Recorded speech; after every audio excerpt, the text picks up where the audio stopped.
All right, let's call this meeting to order. It is 1:38 on January 15th. And we'll do the roll call, and Commissioners Bateson, Foster, Harwood, Slater, Summer, and Bowles are present. Commissioner James is absent. Are there any changes to the agenda? Okay, seeing none, agenda is approved. And any changes to the December 4th, 2025 minutes? So entertain a motion. Yeah. Motion of approval. Okay. I'll second it. All those in favor of approving the minutes, say aye. Aye. Anybody for nay? Okay, thank you. All right, next on is new business. We need to elect a chair and co-chair. So who would like to be the first victim? I would like to nominate, I'm sorry. No, go ahead. Tammy as chair. I second that. Okay.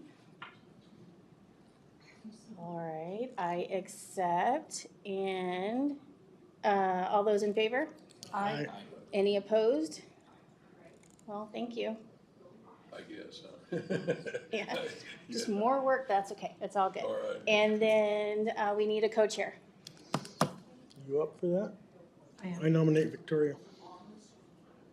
Okay, and a second? Okay, all those in favor for Victoria to be co-chair? Aye. Aye. Any opposed? All right, very good.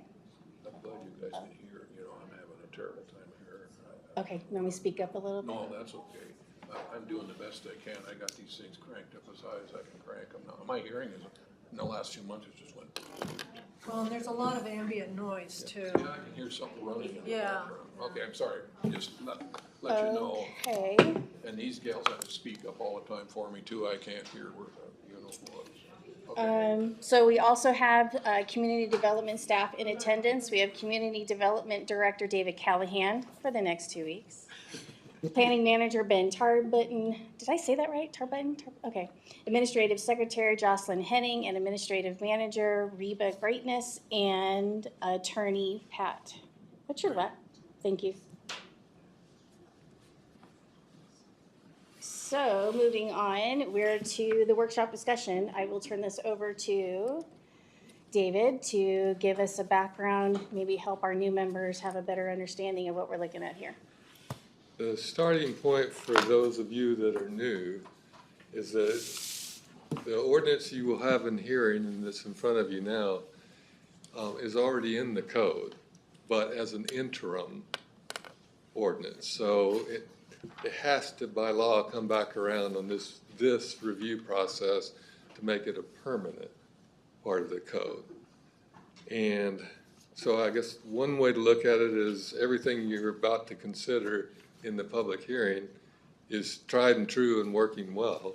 So arguably there's no debate about that.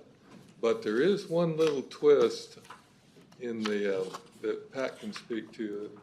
It's a little different from current code, and that's because the setbacks for trams are now different than what they used to be. So there are some new areas that reflect that just make it clear that trams don't have to meet setbacks anymore. Well, it's still a 5-foot setback for the side yard. I missed that. Okay. I thought, Yeah, I think that was something that we wanted to maybe just vet out through the workshop. Okay. But I think that is one thing that we wanted to talk about, and we have talked about as staff, is that we oftentimes have got situations where a tram is next to a property line, or they want to share a tram between two properties because, the infrastructure can be expensive. But because we have currently a setback requirement for those stairways, walkways, and trams, it just has proven to be complicated, especially when there's landings. There's landings, of course, at the top and the bottom for trams. That that infrastructure also would need to be set back from the side property lines. And so we've had some contractors express some interest, saying if we get both property owners on board and we have some kind of easement for use, we don't see any reason for there to be a setback requirement from that interior property line. And so I think staff's supportive of changing that from what it was, 5 feet, to do something as a 0-foot setback. As long as, of course, if there is no sharing between two properties, as long as all of the infrastructure, including the cart, is fully within the property line, so there's no overhanging Oh, they're not features. splitting a cart or something, Unless they have a joint Yeah. easement. Yeah, unless right. there's an actual use easement for Solomon that, right? splitting the baby or something. Huh? Yeah. Okay. But All right. we would be supportive of looking at a side yard setback of 0, and that's something we could, tweak with the ordinance that will be at your review and Would you write that consideration of as the an hearing. exception in the ordinance then? In other words, if they weren't gonna share, then you'd have a setback, but if they are gonna share, you'd be 0? Is that how you're gonna do it, or what do you think? I guess what we would propose to do is it's just be a 0-foot side yard setback. And then if they're going to share, it's possible that you could perhaps have some kind of encroachment over the property line. But again, open to ideas. If you take out any setback at all, do you foresee any problems with neighbors not wanting, to have the thing that close to their property line or something like that? I mean, it's easier for you guys to write something that says just 0, but then you've got, I can understand if you got two property owners want to share the same, thing or whatever, that's great. I think what it comes down to is, unlike a retaining wall or a fence, these trams are not obstructionists. Okay. They don't create walls that separate neighbors. They But with create that- a little area where the tram goes up and down, and the only thing you really have to be careful about is that the tram is all either within a joint easement or all on one property. So with your joint easement, what happens if one property owner sells the other one and the new property owner It has to comes be in? joint and has to run with the land. Yeah, the easement would stay with the land, and so if you're buying the property, you're gonna have a title report done, and part of the encumbrances on that property are gonna show, and that would be one of them. Yeah, and a title search that would show that, okay. wouldn't it? Right, Yeah, so if there was a that's the shared sort of easement. thing we would establish as part of our review. If they're running it down the middle, right on the property line, we say, okay, where's your easement? Yeah.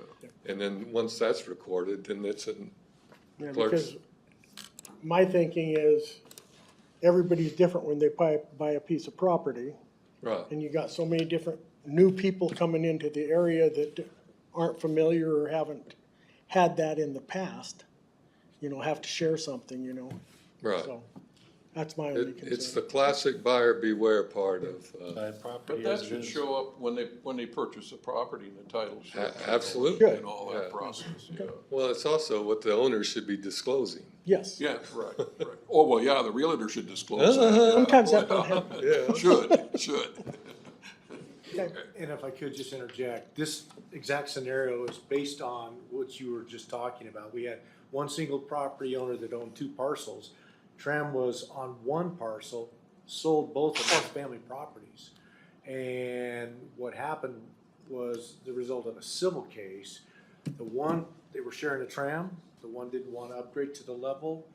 And so one entered into a civil litigation with the other property owner because they wanted them paid for a new tram because they didn't want to upgrade the other one. Long story short, no matter what happens, there's going to be a setback because the tram span where it attaches to the ground to prevent trespass of the cart, there's gonna be some kind of physical setback.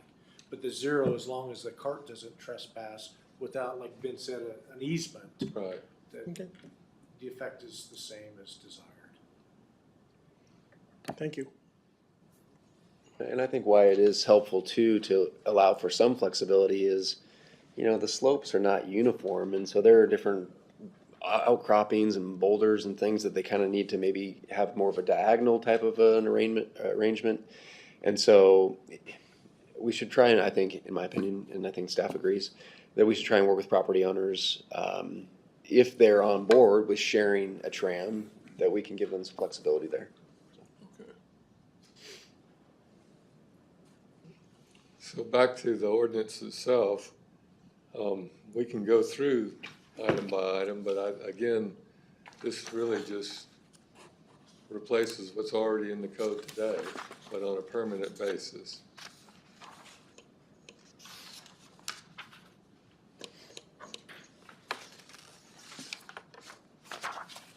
I read the thing Yeah, again, it's, you know. it's what we talked about. Yeah, it's what we Yeah. thought. Yeah, yeah. I studied it when it was sent to me the other day, so. I think it's a very reasonable thing to do. I think that's the only, problem that I had with it, Do just then, confirming So that. we'll schedule up the hearing. It's already scheduled. Schedule hearing, so, okay. Yeah, Yeah, it's scheduled, mid-month, next month? February 12th Well, is okay. when this is And that will scheduled. be with the zero setback then, right? Right. Yeah, okay. Unless the commission feels otherwise, Well, but yeah, yeah. I mean, yeah, okay. So February 12th will be the public hearing? Yep, it is scheduled for that already.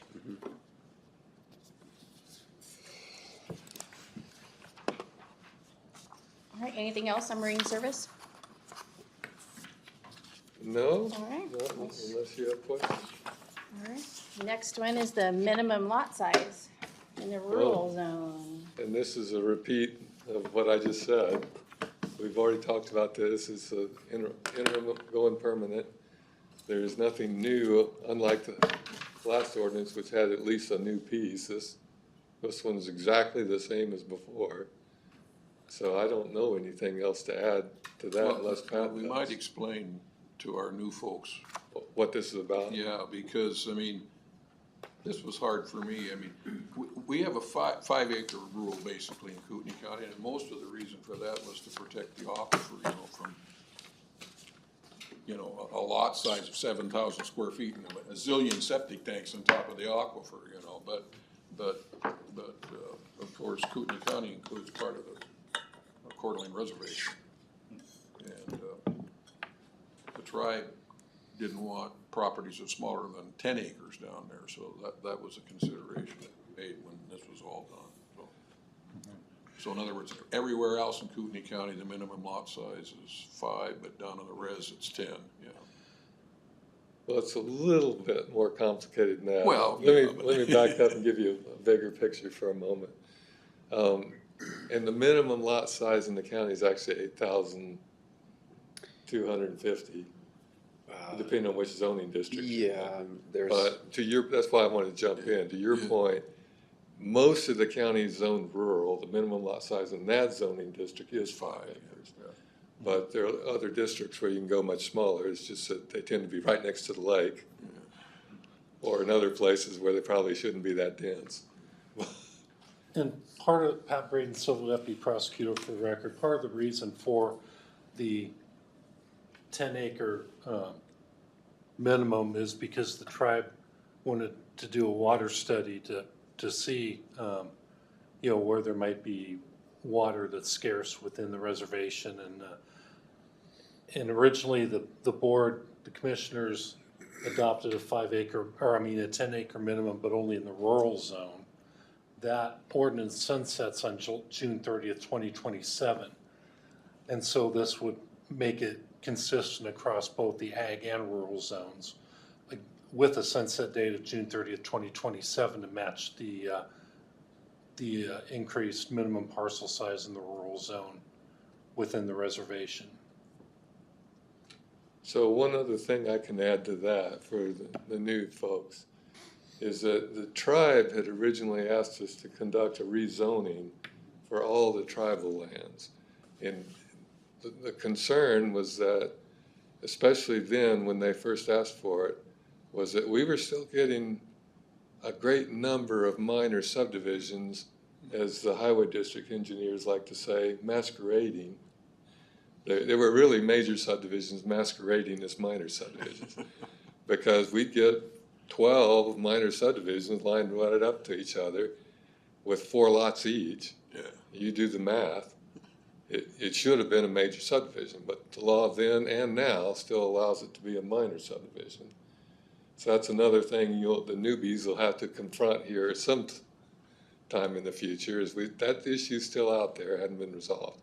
The only thing that helps a lot right now is the market has trended off, so we're just not getting so many minor subdivisions in the door these days, and especially the so-called serial ones where they're back to back. But that's kind of digressing into different weeds. The weeds I want to bring you back to are the tribe asked for a rezoning. That took a year and a half. We got them through the rezoning, but the commissioners gave the tribe about half of what they asked for. The tribe wanted if I remember right, no minor subdivisions They wanted it zoned all agricultural. in all ag. Yeah. That's And- right, yeah, I forgot about that. Yeah. And so the commissioners kind of split that baby and said, we're still gonna allow subdivision, but the minimum lot size in the tribal area is now gonna be 10 acres instead of 5 acres. But then that got complicated with another ordinance that came along after that called the family exemption, where a person anywhere in the county, whether in the tribe or not, that owns a large tract of land can parcel that out without having to go through a minor subdivision.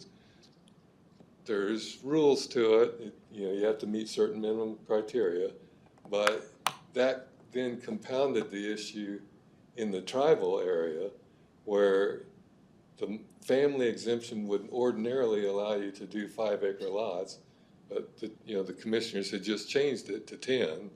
So part of the reconciliation of that is before you in here, if I remember right. Is that right, Pat? Okay. Making it 10. Yeah. Right. Keeping it 10. Yeah, it'll give a little color to that too on so let's talk about the water issue. Within the tribal boundaries, and I'll pick a place, it's called Lake Creek, it runs on the Lake northern Creek, side of yeah. of the reservation. They're monitoring the flows to Lake Creek. And the tribe has literally told me that if the flows get down to a certain point, that will trigger action by them to shut off water to people who live in that area. Full disclosure, I live in that area, hence that's why I know. But they will literally tell people to stop pumping, and that's your only water source out there is a well. There's no public water source, at least where I'm at.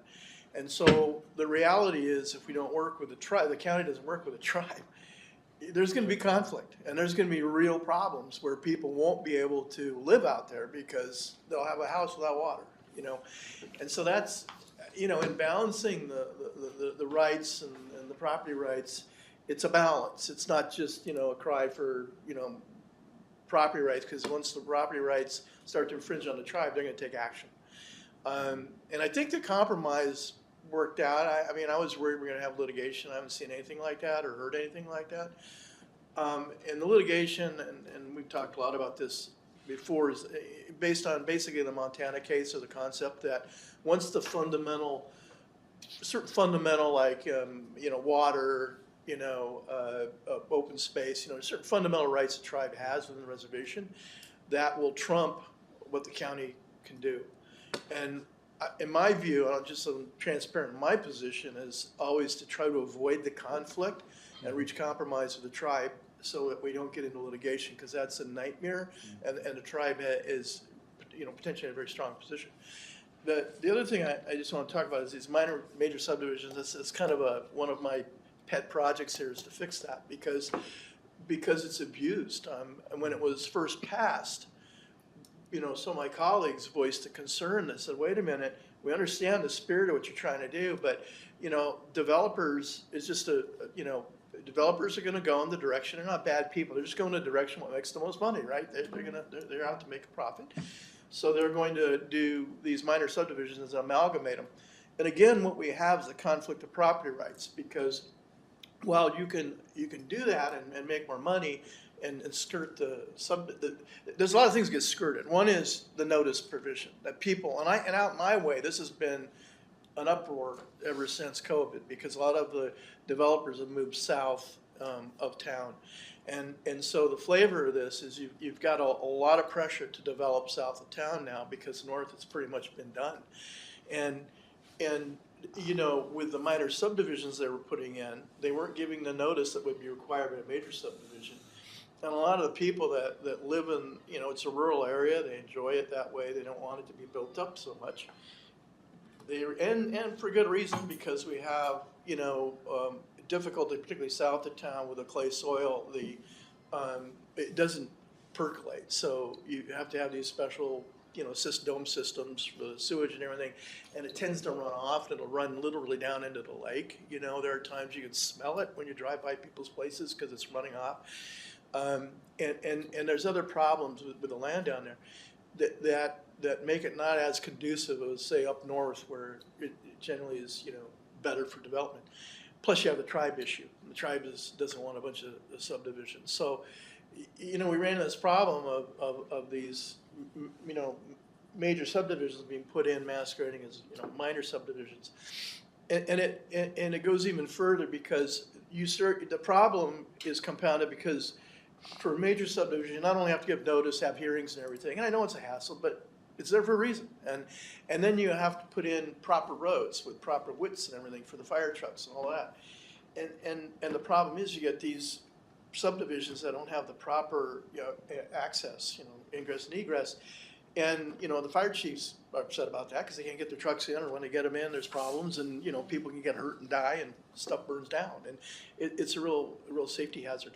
So, yeah, I hope we do tackle that, because the main or minor subdivision is a real problem, and it needs to be addressed. And it's not about, and I always want to stress, it's not about, we're cutting people's property rights. What we're trying to do is balance them so that one person's property right doesn't infringe upon the other. If a developer comes in, makes lots of money, does a lot of minor subdivisions, and leaves it without the proper infrastructure, roads, sewer, whatever, it's a problem for everybody when they leave, and we're all stuck with it. Now we got to deal with it, and it's a mess. And that's what I see as the problem. And if I've been unfair No, I about was any of spot that, on. I think one of the messes it creates is an imbalance of funding for services. right. There's a myth been around this country for 50 years that the taxes paid on residential homes cover government services. That has never been true, ever. Yeah, if you want a visual on that, just go to the dumpsters down my way, because everybody who goes to the lake down there, it's on South Bay Road. You got all the people from out of state that come from Washington. I don't want to pick on the Washingtonians, but they do come and dump the stuff there because it's so convenient. And then you have, the growing population, and there's stuff, plastics and everything everywhere across the fields. Even my field, I own about 100 acres down there that I farm, and I'm forever picking crud off of my property because it's blowing out from the dumpsters because they're overflowing constantly. And so, that's just a visual, it's a pet peeve of mine. So, I just it's tough. like to, support what he said. I worked with the tribe for 20 years before I retired this last time. And it's better to work these things out than to take them all the way to the bitter end. And like he says, I think if we can work with the tribe rather than confront them, because they're very sophisticated in what they do, and so they want to exercise their rights. They want sovereignty and all that kind of stuff. So it's best that we work together with them on stuff rather than have some kind of a confrontation. Based on that, David, can you cover for our newbies the authority of the county versus the tribe, and how Sure. how we stay friendly? I'll start, and then the attorneys in the room can actually fill the gaps. But I think the attorneys will agree that land use law is complicated as it is. Throw in Indian law and all bets are off. I think the most complicated law there is Indian law. I agree. And so with that, remember that you're dealing with a sovereign nation when you talk about the tribe. That means our zoning doesn't affect them at all. But we zone areas of the tribe anyway for multiple reasons. One is that if it comes out from underneath the tribal ownership, we don't want to be naked, so to speak, where a new buyer could build anything because it's unzoned. And that's just a standard practice that communities city and county have used all around the nation anytime there's tribes. And other government entities, you'll often see federal government land zoned something for the same exact reason, even though it's completely exempt. So what I'm trying to help you formulate in your mind is that the sovereign nation of the tribe can do whatever they want on land they own and on land that direct descendants of tribal members own. But then there's also a whole, I think there's 4 other ways that the tribe can actually own land in trust and in other ways that I've never mastered, Pat knows more about. But where I'm going with this is that those different kinds of ownership, it's fair to say, I think, all still give the tribe pure exemption from our zoning regulations. It gets a little weird after that because zoning's different from subdivision and different from other regulations. And so sometimes you start to see, and that's why I opened up with the law under these circumstances is complex, because sometimes it interweaves. EPA would be an example. You could talk about I that. can talk about the EPA. yeah. Dave, does the tribe have their own permitting process for their land or people who own property on the land? I mean, is that, I don't know, It depends on the tribe. well, I know tribes are different because Right, we had a ranch in Montana. right. We couldn't even hunt on our own land because it was on the reservation. Oh, The only time we could hunt on our own land was if a tribal member was with us. wow. I mean, and so it varies from tribe to tribe Yeah. hugely. Add a little bit of color to that. The Supreme Court of the United States hasn't decided what a tribe is still in terms of sovereignty. It's gone all over the map. It's called them a separate nation, a sovereign nation, which, because you only have treaties with a nation, right? The United States only has a treaty with, hopefully with Greenland, but, we only have Venezuela. treaties timing. with nations, right? Yeah. And so the United States entered into treaties with these sovereign nations, so that kind of is on the one end of the spectrum. But on the other hand, you have these cases where it's been battled out between the state and the tribe. The taxing cases where they tax gas, and you saw how the lake case came out. The Coeur d'Alene Lake case came out. The tribe won. That under the treaty they had a right to the lake, southern half of the lake. But the best and Pat probably could say more, but the best I see in it is that a tribe is generally looked at as kind of on a par with a state. So they're kind of like a state. So when you get into conflict between them and the county generally is going to be a more disadvantage, probably, just generally speaking. In terms of the tribe's ability to regulate non-Indians within the reservation, again, it's a complicated area because there are certain activities or things that can be regulated. But generally speaking, the tribe's not able to dictate, what I do on my land. Okay, I'm a non-Indian, so they don't have the right to. It's non-Indian land, so we have one of those patchwork reservations that was opened up because we used to be on the reservation here, and then the United States decided they had too much land, so they shrunk it down to what they have.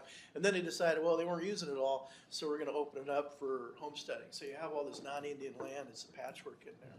And that's why you get this. That's why you got part this of mess, problem. yeah. Yeah.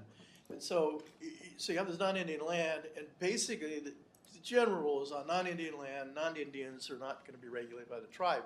There's a trump card with that I was alluding to before to sort of fill in the gap. The Montana case or the Montana line of cases, it says if you're affecting some of the fundamental rights of the tribe, and there's certain enumerated ones like water, now they can come in and they have a trump card. They can come in and regulate you. So Pat, you take it from there, but that's kind of what I'm seeing.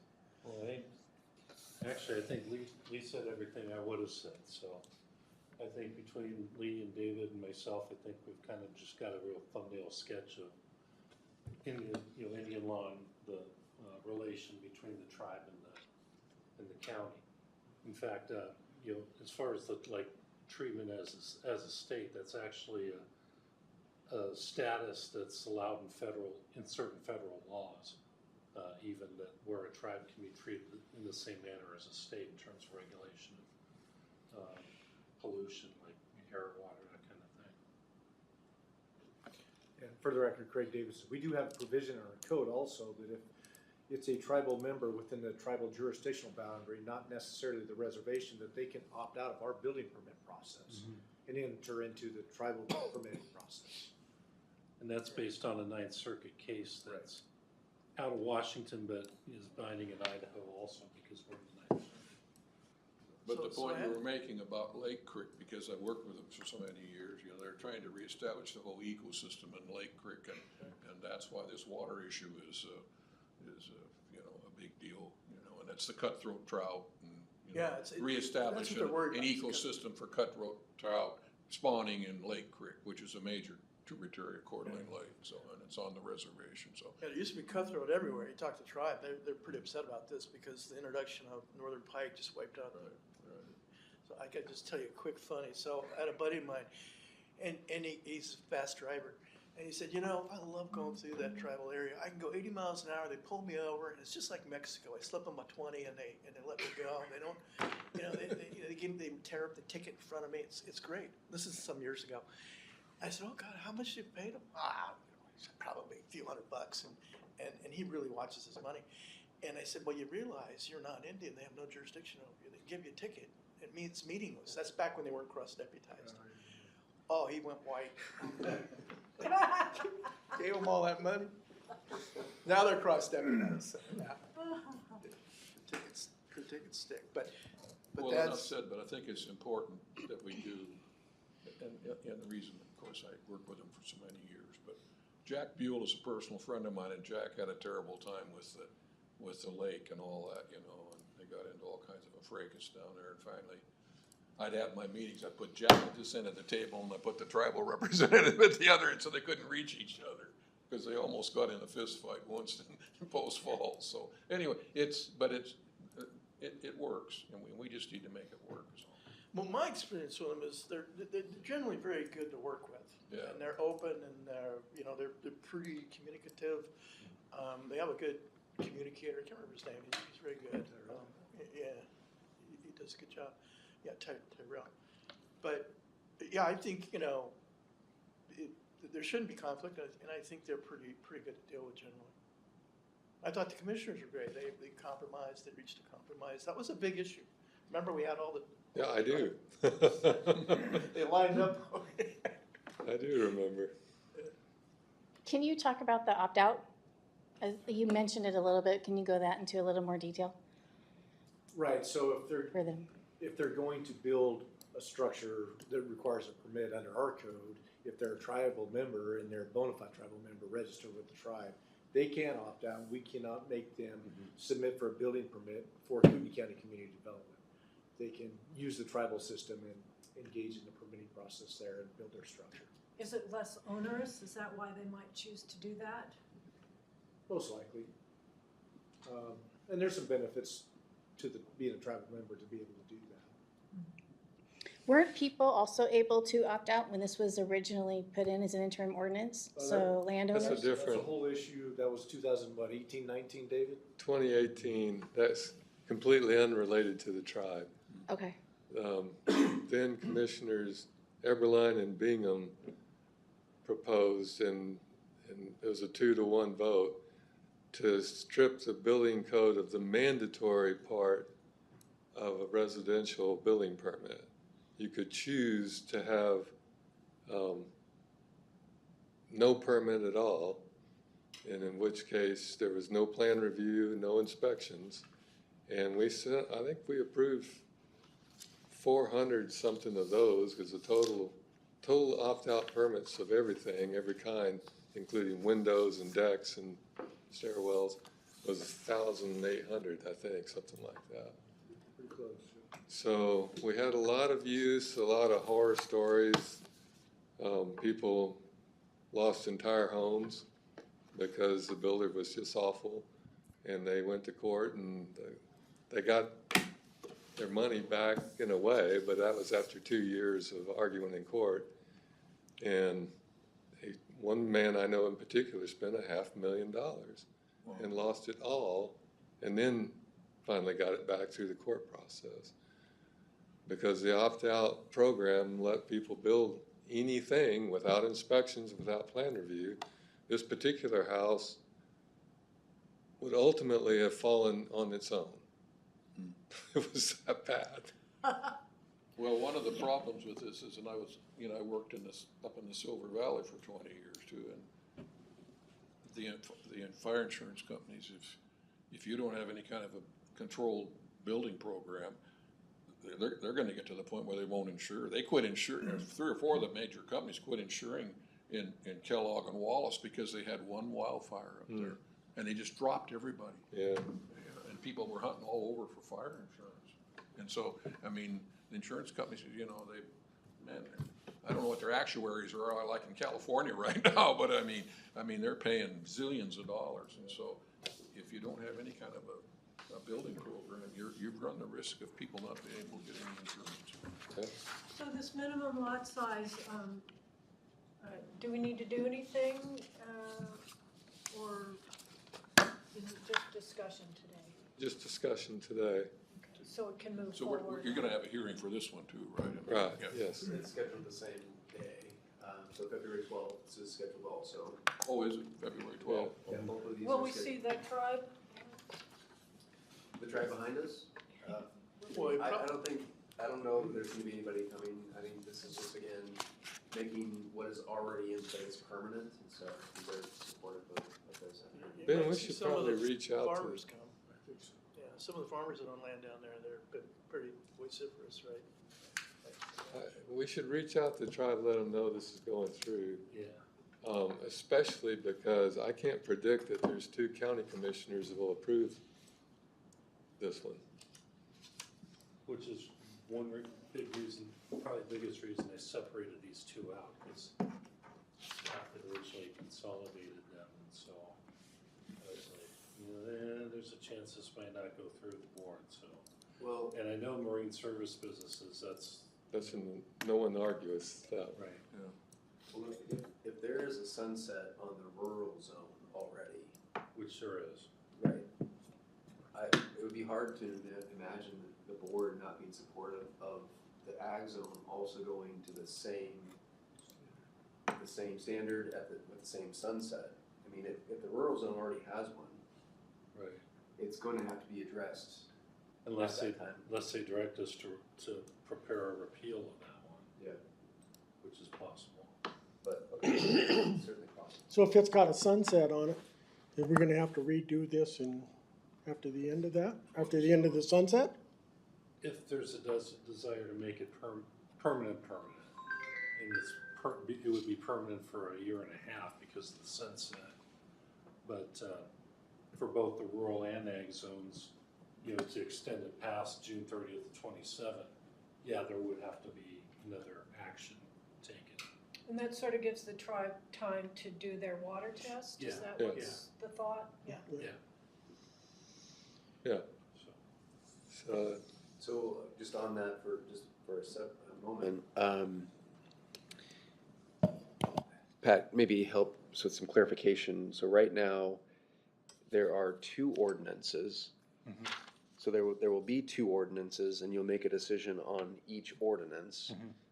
Whereas, again, staff consolidated them, what we thought is for convenience, but, Pat made some good case or good reasons for this to separate them out. And so, again, those will be coming to you in 2 different ordinances so that you guys can make decisions on each one individually.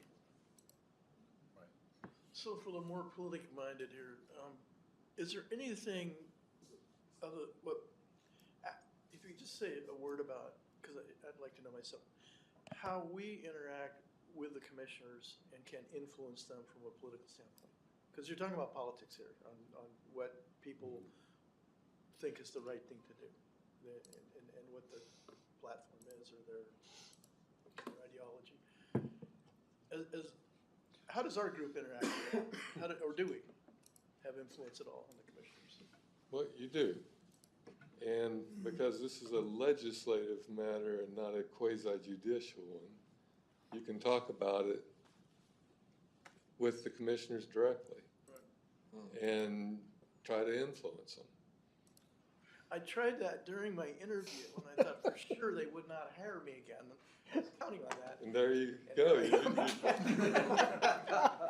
So What in particular, you probably can, I mean, because there's all like this minor subdivision and the tribe issue, two big issues, but they're really connected with the one fundamental issue in my mind politically. yeah, And that is, you know, you have this notion of, you know, personal property rights should be expanded, you know, as much as possible. And my position is it should only be expanded as much as possible to the extent it doesn't infringe upon others' rights, you know, because you kind of balance the rights. It's a balancing act, because otherwise it's chaos. And that's, again, the problem, potential train wreck with the tribe is if they don't continue to work with them and try to, you know, if the tribe wants 10-acre parcels and that's not done, you're headed towards potential conflict. Particularly when you start seeing developments, that's when you're going to see it, I think. yeah, I think so too. You know, I still have a question too of, you know, we work together and we spend a lot of time on some of this stuff, you know. Right. And then we decide on something and then it's presented to the county commissioners and then they have a hearing. And I almost think I need to come testify at their hearing about what we did. I don't know. See, I don't know how much, you see what I'm saying? Yeah, You know, I mean, if I we do. spend a lot of time on an issue, and I would hope that they would have some credence as to what we've done for them. And, but I don't know if that's the case, because if they have an open hearing and 10 people show up and complain about something we've done, they'll just vote for whatever we did down the tubes. You know, I guess that's the question I've got. And I don't know if they do that very often, but I mean, I don't know what the process is. I mean, Okay. and we may get into that with some of this stuff, you know, I don't know. Well, let's talk process for a minute. Yeah. These sorts of legislative things, you have a lot, well, you have the ability to talk to any commissioner anytime. It's that simple. Because you're not restrained by procedural due process. Okay. Procedural due process is a term attorneys have come up with to mean in land use law. It applies to quasi-judicial hearings, which you don't get, but our hearing examiners do. So if we had a rezoning, for example, or a variance, or a major subdivision, or a minor subdivision that got appealed, those are all things that have absolute criteria in the Land Use and Development Code. You have to meet those criteria. You don't get a building permit from us or a land use permit. And those kinds of things have built-in public review process, like a major subdivision. Goes to the county commissioners on the preliminary level. They approve or deny on the preliminary level. And part of that approval includes public outcry. And you will on occasion see commissioners turn something down just on the level of public outcry. And I, having been in that seat myself for 4 years in Colorado, I can tell you it's hard not to. When there's a whole room of 160 people that you know voted for you or not, and you've got to make a decision that reflects their interest, it's hard not to take into account what you're seeing right in front of you. And I for one, think you should. But to me, the hardest part of it is balancing that against what your own belief system is and what you believe you know about the rest of the community. And what's been staffed out too. Right. Yeah. Yeah, because it's just, it puts our board in regular conflict because they've got to weigh what all they know about the entire community against what they're hearing in here right now. To wax just a little bit philosophical, when I had my interview, it came up, this issue that on a certain issue, personally I was on one side, but I voted the opposite in this group. And I was asked, how can that be? And I explained, because personally, for my kids and me and my family, selfishly, this is better for me, right? But when I'm sitting here in this capacity, my duty is to look at what's best for the county. And if that runs counter to my personal views, so be it, because that's my job. I was hoping that would get them not to hire me back, but they didn't. But anyway, I'm going to say on the on the process, I had that experience. Down our way, there was an area where they asked for, I'm not gonna remember the name, you know, that place where they're gonna create a trailer park? And they Yeah, wanted, yeah. it wasn't a variance, it was more than variance. It was They didn't want to, CUP, wasn't it? yeah, they didn't want any of the rules to apply, right? And they wanted to be able to do whatever they wanted, but they didn't really want to tell the commissioners what they were gonna do. They wanted to be exempt from. That was all- a CUP, yeah. A what now? A conditional use permit. Yeah, conditional use permit. They wanted a conditional use permit, but they didn't say what they were gonna use it for. And commissioners would actually kept asking, they wouldn't say what they were gonna use it for. And I went to that hearing, I had really good advice from my attorney right here, because I asked him first, can I go and say anything? Because this is affecting my property rights. So I went down there, and all my kids got up, I was very proud of them, they each stated their point of view and gave descriptions and argument. I gave up and gave my presentation. We lost, but we were heard. And so I think you can go, like Dave's saying, you can go to the hearings and you can speak out just like any other person. But when you do, I think our attorney will share this thought that I made a point of saying I'm here in my individual capacity. I'm speaking on behalf of myself and my family only, so you don't get this blurred line between your position here on the board. But back to something you raised earlier, Terry, in the staff reports, like you see here in front of you today, we try and give the commissioners a sense for what you all think. When I'm doing them, I try to do that a blurb right up front. It just says, we had this hearing, here was the general discussion, here's the vote, and Malloy voted against it, and here's why. Just so they have a flavor of what's going on. Yeah, I understand that, and I appreciate that. That's good staff work, but I mean, yeah, I mean, that's just, But again, you guys know the commissioners, and you can pull them aside on these kinds of things. And I would suggest you do whenever you have strong feelings about it. So for the newbies, I'll share a comment by one of our judges I was in front of the other day. I believe he was in Pat's position years ago, and it came up randomly that I was on this board, and he says, "Oh, you have that thankless position. You don't get paid and you get yelled at." Because in our hearings, people kind of Right. sometimes guess. Was that Scott? That's a pretty good description. Yeah. Was that Scott Foreman? Scott Wayman? No, it wasn't Wayman. No, who was it? John Cafferty. Cafferty. Okay, yeah. Yeah, he's great. Yeah, I was just gonna say, I could see him saying something like that. Well, he knows.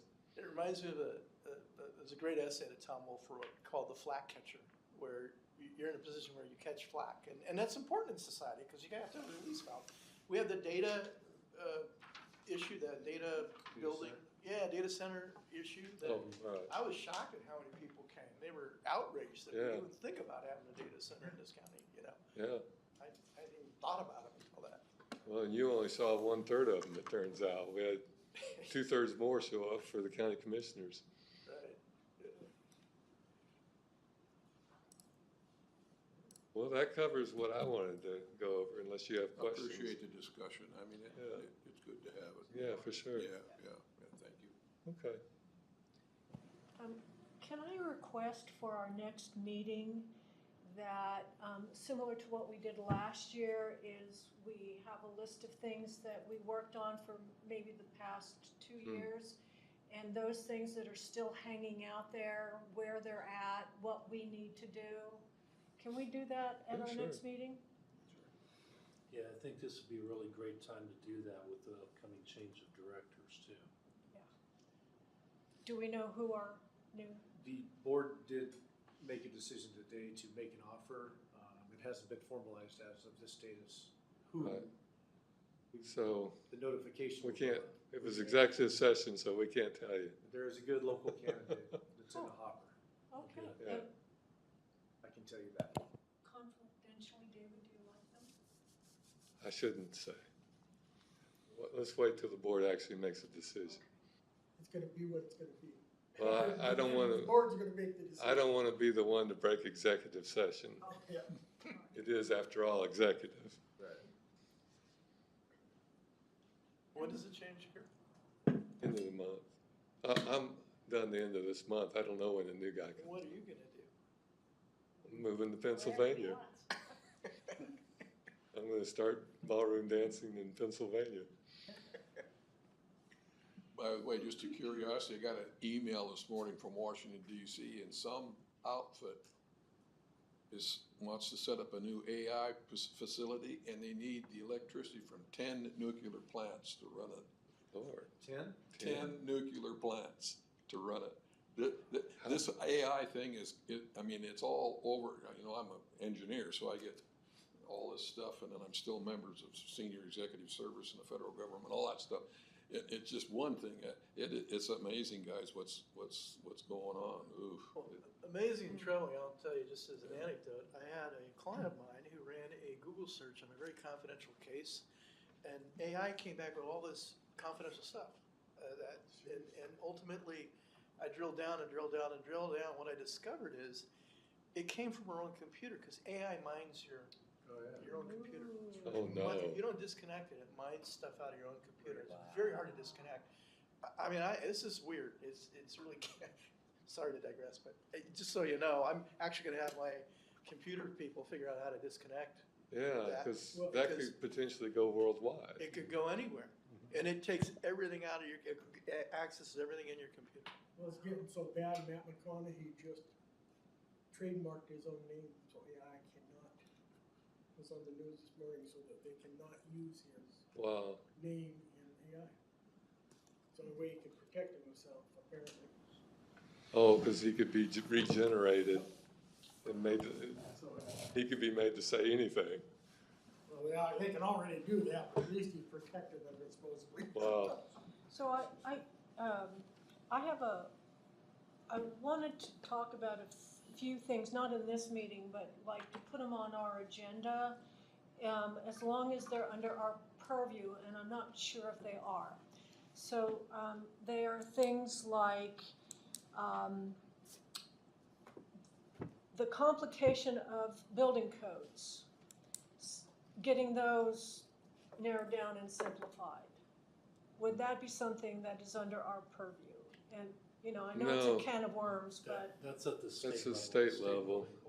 okay, so that isn't something we would, But the thing there is to get involved at the state level, because the legislatures are of a mind that it's better for the state overall to have the same code. And they've been of that mindset for 20 plus years. There are other states that have flipped that around on its head and have decided that it's better for each municipality to have its own code. Texas is one of those. And the advantage to that is each municipality can fine tune its code in a way that could still be very safe, but be very different suits the. from a Boise or a, Right. Right, okay, so that's state level. right. Okay, then, through the comp plan, protecting our aquifer by zoning certain areas to keep them from, dangerous chemicals. That's a policy issue the comp plan could take up. And in fact, the consultant has that direction from us right now. Okay, We're working with the Aquifer Protection District to include those areas on the new map. great. And then, open spaces, would that be under our purview? Yes, and same thing, just so you know, the comp plan updates, including a parks master plan, first time ever, Right. and that will address open space as an issue. Okay, and so when's the next what's the next step with the comp plan? The consultant's working out scheduling right now, so I don't have any dates for you, but he'll be sending that through Craig and Ben once we're at that. Yeah, for our new folks, it's just that we're in the process of redoing the comp plan, so, yeah, so. I see that open They may have a space consultant is a working growing on it. issue, Job. because, I mean, we've heard it more and more here, people coming in, people who I think probably 10 years ago would have been property right advocates coming in saying, hey, wait a minute, this is in my backyard, data center or whatever it is, and we're losing opening space. I mean, I'm hearing a lot more of that, it's anecdotal admittedly, but I do think that's gonna be a big issue of how we deal with open spaces. Well, I think that was one of the pushes David introduced early on with the Master Parks plan, with Nick to get that going for that specific purpose. Because this is the first time Kootenai County's ever had one, or even progressed this far. Even tried to have one. Right. You don't have a code, right? You don't even have a code for open space. You don't normally have a code, but you normally do have a master plan to plan for open space or Which we parks, haven't had, which we've never had. but we are incorporating that now with next. Yes. Correct. Yeah, that's 1/3 of the budget for the comp plan update.